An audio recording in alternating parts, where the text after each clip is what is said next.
রাজ্যের আইন শৃঙ্খলা নিয়ে আমরা বারবার অভিযোগ জানিয়েছি, কেন্দ্রীয় সরকারকেও জানিয়েছি, রাজ্য সরকারকে প্রতিনিয়ত জানাচ্ছি, কিন্তু রাজ্যে দিন দিন দুর্বৃত্তায়ন এমন জায়গায় চলে গেছে।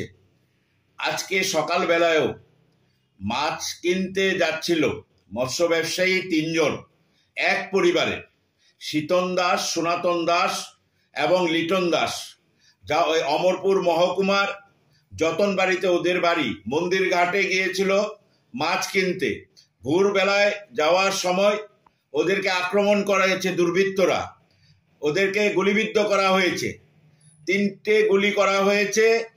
সেই শীতন দাস স্পটেই মারা গেছে, 2টো গুলি বিদ্ধ হয়ে এখনো আগরতলা মেডিকেল কলেজে সনাতন দাস মৃত্যুর সঙ্গে পাঞ্জা লড়ছে।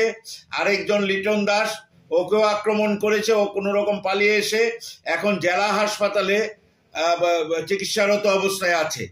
কখন কি হবে, মানে সারা রাজ্যে বারুদের স্তূপের উপর আছে রাজ্যটা। যখন যেখানে যে খুশি আক্রান্ত হচ্ছে, যাকে খুশি আক্রমণ করা হচ্ছে, অস্ত্রের ঝনঝনানি চলছে। এই ভয়াবহ অবস্থায় আমরা বারবার কেন্দ্রীয় সরকারকেও জানাচ্ছি, রাজ্য সরকারকেও জানাচ্ছি, রাজ্যের মানুষ একটা অসহনীয় অবস্থার মধ্যে আছে। রাজ্যে আইন শৃঙ্খলা বলে কোনো কিছু নেই, আইন শৃঙ্খলার চরম অবনতি হয়েছে, এই পরিস্থিতিতে চলছে। আমরা এই ঘটনা সুষ্ঠু তদন্তক্রমে যারা জড়িত তাদের বিরুদ্ধে যাতে অবিলম্বে রাজ্য সরকার ব্যবস্থা নেয়, তৃণমূল কংগ্রেসের পক্ষ থেকে আমরা দাবি জানাচ্ছি।